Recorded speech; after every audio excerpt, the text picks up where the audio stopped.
Today in this video, we're going to be doing some Civil FE exam review, and we're going to be focusing specifically in on statics today.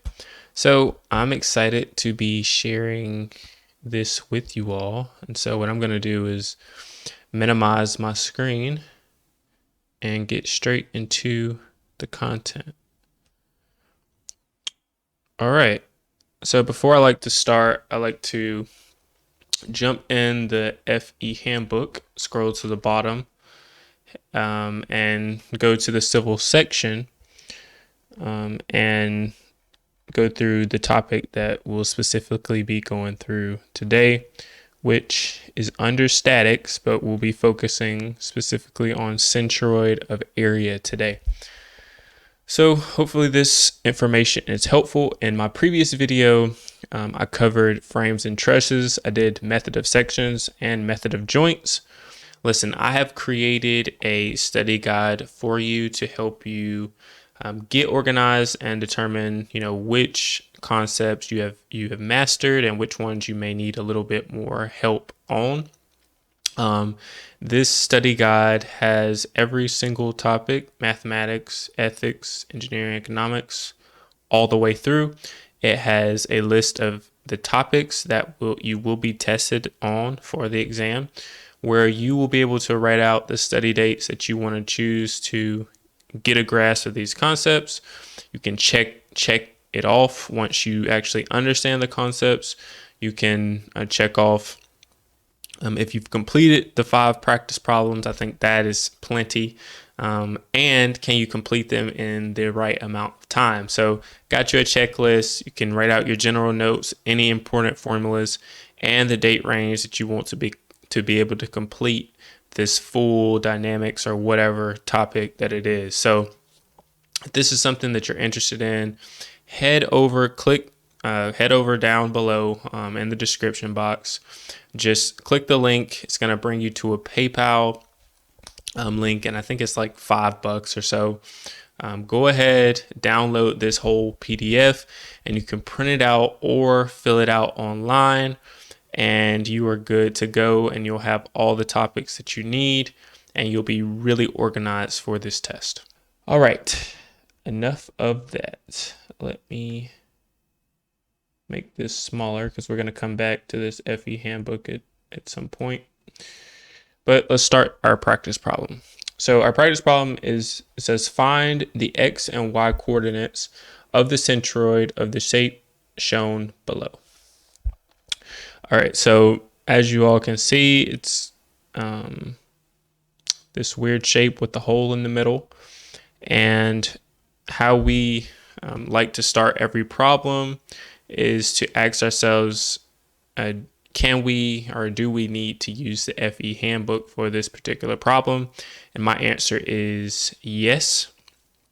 Just looking at this problem, I don't necessarily remember all the formulas for getting centroids of certain shapes. So I'm going to just start by breaking this up into 3 different shapes so that it's not crazy looking. So my shape number 1 is just going to be the rectangle. And then shape number 2 is going to be the hole, which is the circle. And then shape number 3 is going to be our triangle. So as you can see to the left, I went ahead and hopefully saved some time by just go ahead and showing you how you should break these shapes up and what we need to look for. So when I mentioned, can I use the FE handbook? I believe that we can. So I'm just gonna go in and do control find centroid, right? And let's hit enter and get to the area we need. All right, so the centroid of area is defined as x, say coordinate. I think that's what that stands for. And then it's like an integral of x dA over A, and our y coordinate is the integral of y dA over A. All right, that's a bunch of gibberish. What does that really mean? Well, it just means that, and this is why it's important for us to really understand what those formulas and stuff means. So as I've written here, the coordinate of the centroid is going to be sum of all of the, I guess, x coordinates of the shape times an area or the area. So basically we want to get, for our shape 1, we just want to find the x coordinate that we need. That would be the centroid of that particular shape, and the y centroid of that particular shape in regards to the origin, which is at this little corner here. So you'll understand what I mean when we begin to solve this problem. All right, so what for shape 1, what is the x coordinate or the centroid? So if this whole rectangle is 4, I'm going to say that half of that is 2.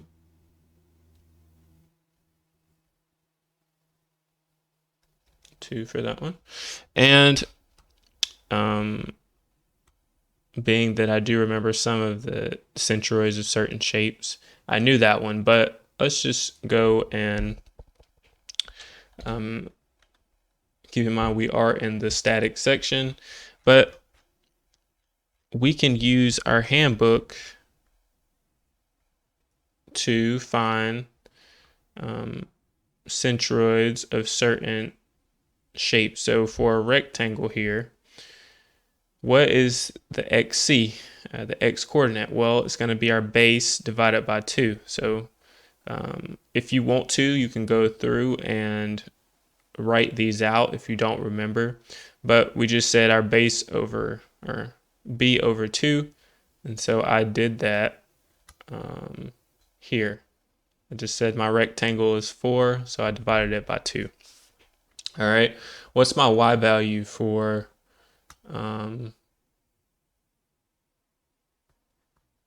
this rectangle? Okay, so I'm gonna go back to my chart, and it says it's just going to be h over 2. So my height is 3, so 3 divided by 2 is 1.5, right?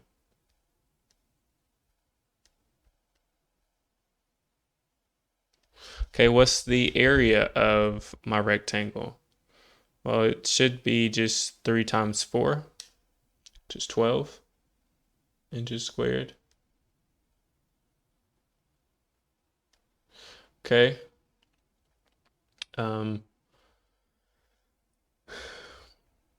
What's my x times a?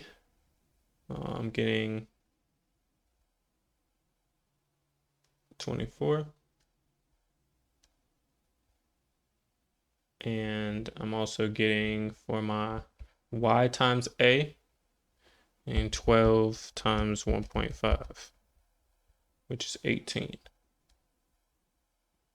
I just want to take a second to invite you to book a call with me. If you are looking to study for the FE and you need a one-on-one coach, or you just have questions about the FE and how it works, listen, you can go down to the description box below. It's going to bring you to this site. You can select a day and a time, and I will be sure to meet with you via Zoom online. Currently, I'm just starting this, if from whatever time that you're seeing this video, but had a great call With James was great. We went over a lot of questions and concerns he had about the FE. So Vinny, he had a great experience with me, and I am a legitimate coach, so I want to help you in the same way. So go ahead, book a call, and let's work together. All right, moving on to shape 2, which is my circle. In regards to my origin at 0, so what is the center or the centroid of my circle, my hole? Well, it's 2. It's the halfway point, so 2 again. And what's my y? 1.5. All right.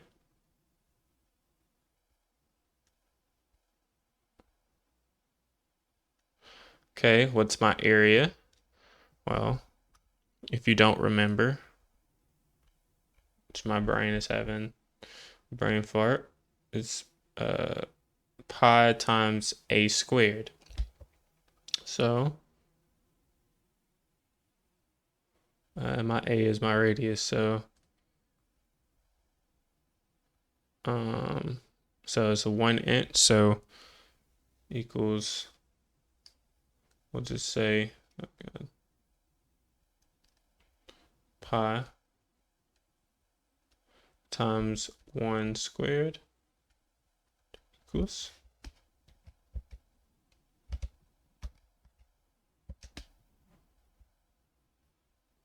oh, that, I'm an idiot, so it's just 3.14. Yes. But remember, this 3.14 is a negative. Why? Because this area is not a physical area, it's a hole, so we're subtracting. So, all right, what is x times a? So 2 times negative 3.14. All right, I'm getting negative 6.28, and then 1.5 times negative 3.14, negative 4.71. Okay, shape 3. And this is where we got to be really careful. So we have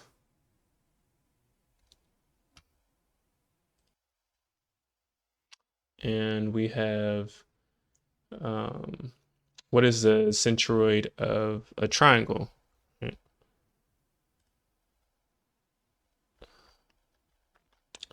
All right, so our triangle is drawn like this. So to get the XC, we need to do B divided by 3, which is going to be, what's B divided by 3? Well, I know if this is 4, this is another 4, so it's 4 divided by 3.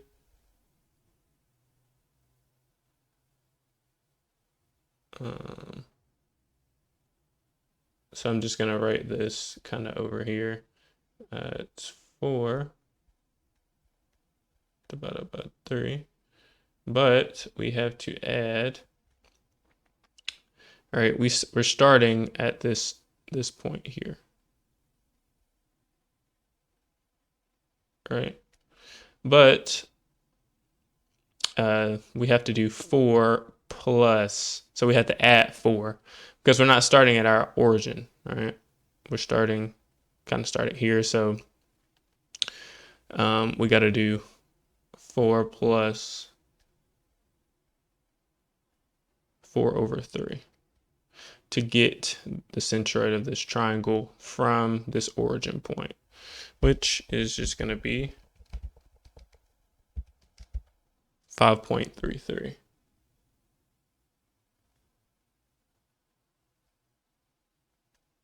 So a little tricky. And if you're finding some value out of this video, don't forget to hit the like button, comment, share, subscribe. Do all of the above so that YouTube knows that this is good content. All right, so we got our X. What's our Y? Well, not changing too much with our Y or with our height. It's the same all around. So let's check to make sure we do this problem correctly. So H, so it's just H divided by 3. So 3 divided by 3, just 1.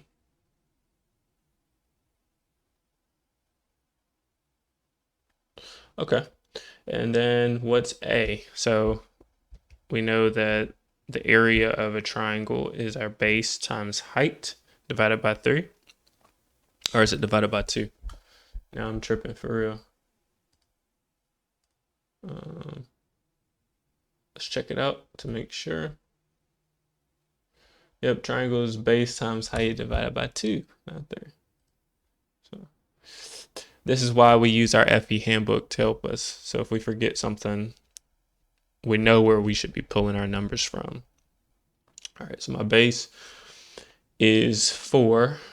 My height is 3. So 4 times 3 divided by 2, which is just 6. Easy enough. Okay, so 6 times 5.3.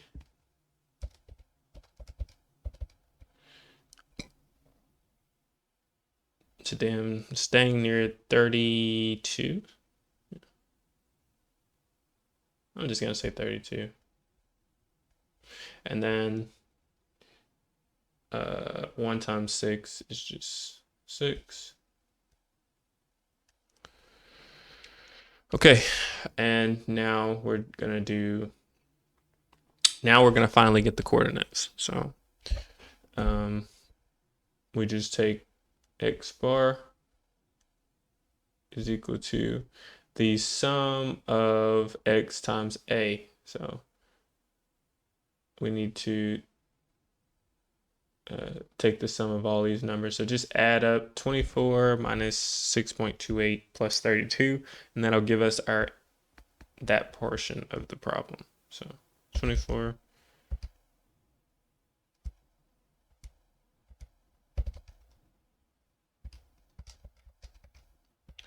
and then plus, whoa, I am tweaking right now, minus 6.28 plus 32. All right.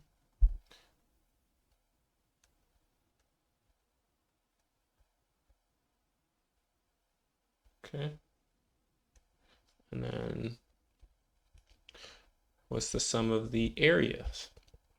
So 12, all right, minus 3.14 and plus 6.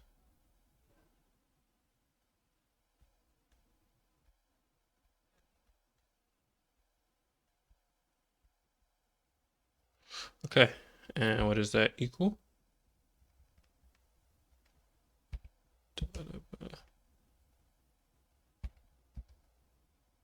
All right, so I get 3.34. Okay, and now we're just gonna do, so that makes sense. The centroid is around here, right? With the x, that makes sense. And then let's test y bar is equal to, okay, 18 minus 4.71 and plus 6. So we know we shouldn't get a y bar that's higher than 3, right? Because That wouldn't make sense from our origin. How could the centroid of our y value be like above the highest point? So we just want to make sure that our numbers make sense. So I got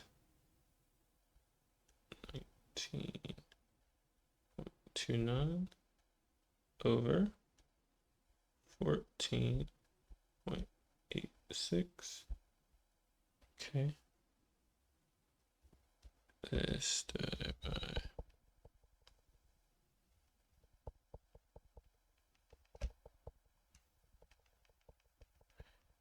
and I got 1.29 for that. So it's around here. So if I connect those points, right, that's about where I'm going to be. Right there is the centroid of the shape, which is perfect. So hopefully this was helpful for you.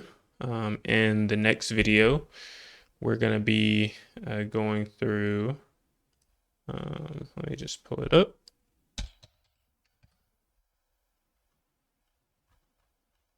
Yeah, we'll be going over, wait a minute. I think it's moments of inertia. Thought it was 478. So we should be going through area moments of inertia on the next video. But again, hopefully this was helpful, and thanks for watching. And don't forget to check out all the items listed in the description box below. And I will see you in the next video. Peace.